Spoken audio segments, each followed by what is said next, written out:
can I just get your attention, please? Just very quickly. So from this month, we're going to be losing money. Yeah, quite a lot of money.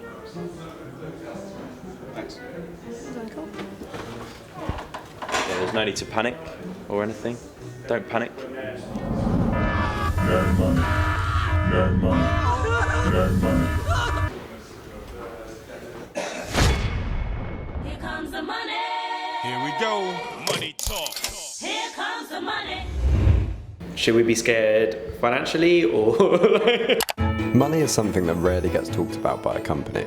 It doesn't get mentioned in meetings in front of a whole team, and it certainly never gets discussed outside of the business for the world to see. However, Sanctus have a lot of different core values, two of which are transparency and honesty.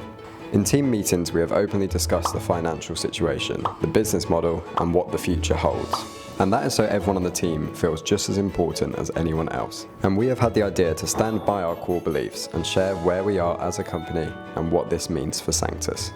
Okay, so I'm George, one of the co-founders of Sanctus. My role is almost managing director, so running the company. Hi, I'm Brahman Narendran. I'm the part-time finance director here at Sanctus. So a good place to start would be to say how the business has always been run from the get-go. When we first started, I think because of our experience of the last business, raising lots of money and never being profitable or sustainable, day one, when we started Sanctus, we wanted to make sure that we built Sanctus in a way that would last and would be here in, we'd always say, and we still do, here in 50 years. The way George and James have managed it is not to chase after money and to do 10x growth, which is what you normally see in this space, but instead to organically grow and to make sure they provide the best kind of service for their partners in the journey. And because of that, the amount of feedback and love that they get from everyone has pushed the company forward. I think after our first, it took us about 6 months to get to profitable. So we had some cash in the bank, we kept sort of digging into that for 6 months, and eventually we got to break even and profitable. At that point, we then had the choice of, do we just run it as a two-person business or do we reinvest the profit into the business? And obviously we want Sanctus to grow and have a big impact on the world. So every bit of profit we've made pretty much since day one, we've reinvested into either hiring or the brand, in some way reinvesting it back into the company, mainly hiring people, to be honest. Rather than hiring lots of people, going into the red for 2 years, we've kind of built it slowly, but it's felt quite steady. So what comes next is to find out where the company is at right now. So we're going from like kids or that infant phase to like more mature grown-up phase. So Sanctus at the moment is going through this awkward teenage phase. The team are now splitting off, figuring out what their departments are, how they work. A bit more of a hierarchy is creating itself, leadership, strategic responsibilities. It's all starting to fall in line now that George has taken on more of a leadership role. In the first 2 years we were reactive, and it was now like how can we be proactive rather than wait for profit and then hire, rather than wait. We know, like we've done it for the last 2 years, we know that it's working. It's like, how do we now just grow what we've already done? So part of this teenage phase is doubling down and investing in like tech and product to do what we already do but better.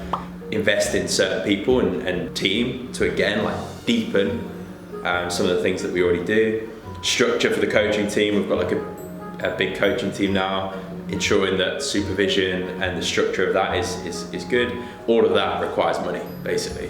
Investing in you and the brand, like how do we invest proactively rather than kind of waiting, like we just want to do more. So at the start of this year, we raised a small sort of round of investment that we've talked about, I think publicly already, and we've used some of that cash to invest ahead of profit, to invest in the things I've just said. So it means that like this month in June 2019, we'll probably lose 10, 15 grand this month. And that's the first time pretty much that we've ever lost that kind of money.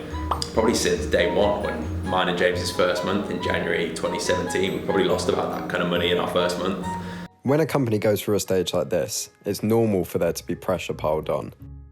And one person who mildly feels this pressure is George. So George was a founder slash CFO since it started, and so his awareness of the money problems is generally a lot higher than what founders usually face. He's felt all the pains of what finance people normally face about budgeting, forecasting, actually going into the bank and typing in the numbers of what needs to be paid. So he understands it very, very well.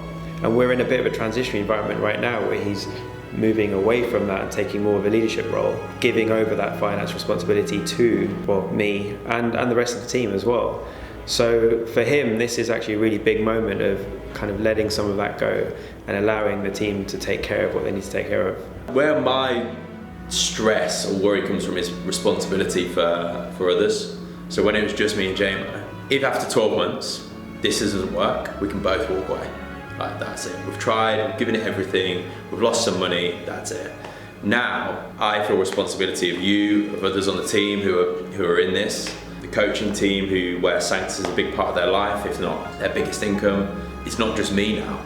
And that's where my stress comes from, and pressure, because I want to make sure we're going in the right direction, we make the right decisions.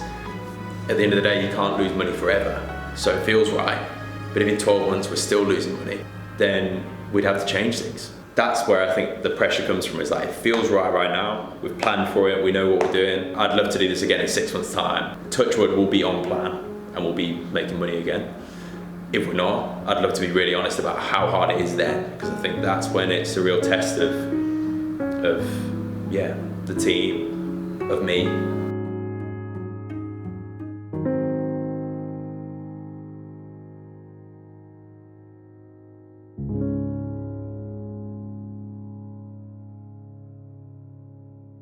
If you enjoyed this vlog, click here to subscribe to more. And if you want to see more content, just click here.